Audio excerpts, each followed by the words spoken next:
রমজান মাসটা কিন্তু আরামের মাস। সকালবেলা কোনো নাস্তার টেনশন নাই, দুপুরবেলা কোনো রান্নার টেনশন নাই, কিন্তু বিকেলবেলা একটু সময় বেশি ব্যস্ত থাকতে হয়, কারণ বিকেলবেলা হলো ইফতারি বানানো নিয়ে অনেক ঝামেলা করতে হয়। বাসায় কিন্তু ইফতারি নিয়ে কিন্তু আলাদা একটা আনন্দ থাকতো, কারণ আমার জামাই সব সময় রমজান মাসে ইফতার বানাইতো। তো আসলে ওনাই যখন হাড়ের সমস্যা হলো তারপর থেকে কিন্তু আমার বাসায় তেমন একটা ইফতারের আয়োজন হয় না। তখন কিন্তু অনেক আনন্দ লাগতো, কারণ আমি সব কিছু গুছাই দিতাম, আমার জামাই ইফতার বানাইতো। তো এখন আসলে তেমন একটা আনন্দ নাই, এখন হইলো ইফতার তেমন একটা খাওয়াও হয় না, ইফতার তেমন একটা বানানো হয় না।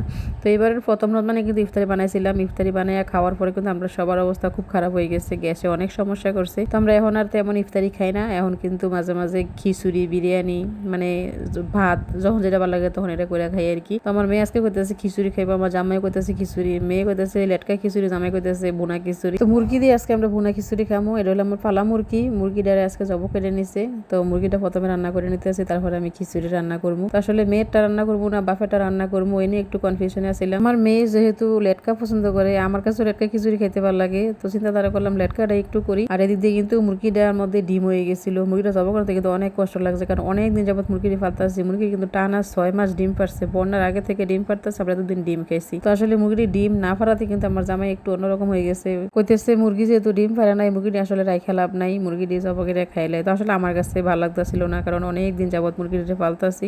আসলে যেই কোনো জিনিস জবাই টবাই করতে গেলে আমার কাছে তেমন ভালো লাগে না, অনেক খারাপ লাগে। এখন মুরগি ছিল 4টা, তো আমার জামাই চাইতেছিল সবটি একসাথে জব করতে, তো আসলে আমি দেই নাই, কারণ আমার কাছে অনেক খারাপ লাগতেছে। পরে একটা জব করে নিলাম, আর বাকি 3টা রয়েছে, এটি আমরা কয়েকদিন পরে খামো ইনশাল্লাহ। তো এদিকে কয়েকটা খাবারও আছে, ভাবছি খাবারটি শেষ হইলো তারপরে মুরগিটি খামো। তো এখন যদি মুরগিটি খাই তো খাবারটি আসলে নষ্ট হইব, তো এই কারণে খাবারটি শেষ হওয়ার পর মুরগিটি খামো।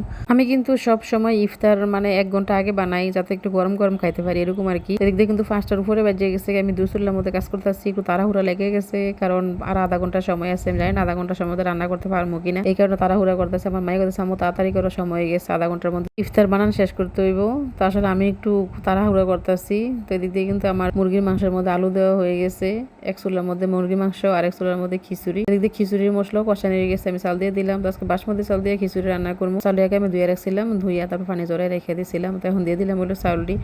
এদিক দিয়ে চাল নাড়তেছি, ওই দিক দিয়ে তরকারি ঝোল দিতে আসি, মানে এরকম আর কি একটা তাড়াহুড়া। আসলে সবসময় একটু তাড়াহুড়া করতে হয়, কারণ কাজ করতে করতে কিন্তু মানে সময় পাওয়া যায় না আর কি। দিন অনেক বড় বড় হইলো, সকালের বেলার কাজগুলা গুছাইতে গুছাইতে প্রায় 2টা 2:30 বাজে যায়। 2টা 2:30 বাজে গেলে নামাজ পড়া রান্না বসাইতে বসাইতে মানে কোড়া বাছা শেষ করে রান্না বসাইতে বসাইতে প্রায় 5টা বাজে যায়। তো আমি আর কি ইচ্ছা করি একটু দেরি করি, কারণ যেহেতু গরম গরম খাইতে পারি, এই কারণে। তো এদিক দিয়ে কিন্তু আমার খিচুড়ি মোটামুটি হয়ে গেছে, খিচুড়ির মধ্যে আমি জল দিয়ে দিলাম, দিয়ে তারপরে হলো এদিক দিয়ে মুরগিটাও শেষ করলাম, তারপরে এদিক দিয়ে খিচুড়িও প্রায় হয়ে গেছে। 10 মিনিট পরে খিচুড়ি আমি একটু নাড়াচাড়া দিয়ে দিলাম, নাড়াচাড়া দিয়ে তারপরে হলো ধনিয়া পাতা ছিল কয়েকটা, ধনিয়া পাতাটা দিয়ে দিলাম, দিয়ে তারপরে একটা আস্তা কাঁচামরিচ দিয়ে দিলাম, দিয়ে হলে আমি ডাইকে দেবো। মরিচটি কিন্তু আমার ক্ষেতের দেখেন মাশাআল্লাহ অনেক বড় বড়, কিন্তু কাঁচামরিচটি অনেক ঝালও। তো মরিচ দিয়ে একটু ডাইকে দিলাম, এদিক দিয়ে খিচুড়ি হইতেছে, এদিক দিয়ে আমার মুরগিটাও হয়ে গেছে মোটামুটি। তো ওই ইফতারেরও সময় হয়ে গেছে, এখন আমি নামাই নেবো সবকিছু। মুরগি রান্না করছি হলো দেশি আলু দিয়ে, খিচুড়ির মধ্যে কয়েকটা আলু দিয়েছিলাম, কারণ আমার জামাই আলু না দিলে আবার প্যান প্যান করবো, তাই কারণে 2-1টা আলু খিচুড়িতে দিয়ে দিয়েছিলাম। এদিক দিয়ে তরমুজ কাটতেছি, আমার ছেলে অনেক পছন্দ করে তরমুজ, তো তরমুজ নিয়ে এসে তরমুজ কাটতেছি। আমার মেয়ে আঙ্গুর ধুইতেছে, খেজুর ধুইতেছে। এদিক দিয়ে আমার রান্নাও শেষ হয়ে গেছে, সব কিছুই শেষ। আমরা কিন্তু এখন সবাই খাইতে বসলাম। খিচুড়ি কিন্তু অনেক মজা হয়েছিল, কারণ বাসমতি চাউলের খিচুড়ি, বাসমতি চাউলের কিন্তু আলাদা একটা গ্রান আছে, অনেক সুন্দর গ্রান। তারপরে হলো মুরগিটা অনেক মজার মুরগি, যেহেতু আমার ফালা মুরগি। এছাড়াও মুরগিটা এমনিতে অনেক মজা। তো এদিক দিয়ে হলো শরবত, খেজুর, তারপরে হলো তরমুজ, খিচুড়ি, মুরগির মাংস। তো মুরগির মাংসটা কিন্তু দেখতে অনেক সুন্দর হয়েছিল। আমার ছেলে আজকে রোজা নাই, আমার ছেলে রোজা আজকে আমি রাখতে দিই নাই, আমি কিন্তু জোর করে খাবার খাওয়া দিয়েছি দুপুরবেলা, কারণ 2 রোজা রেখে কিন্তু আমার ছেলের অবস্থা খুব খারাপ হয়ে গেছে, মানে চোখটি অনেক ভিতরে গেছে গা, তারপরে আবার সারাদিন রোদে রোদে দৌড়ায়, তো এই কারণে আমি রাখতে দিই না। আমার ছেলে যেই বসে রোজা রাখে, আসলে আমরা এই বসে রোজা রাখছি না, আমরা আরেকটু বড় হয়ে রাখছি। তো আমার ছেলে কিন্তু বারবার জিজ্ঞেস করে আম্মু আজকে কয়টার সময় ইফতারের সময়, আর কতক্ষণ সময় আছে, আর কয় ঘন্টা সময় আছে।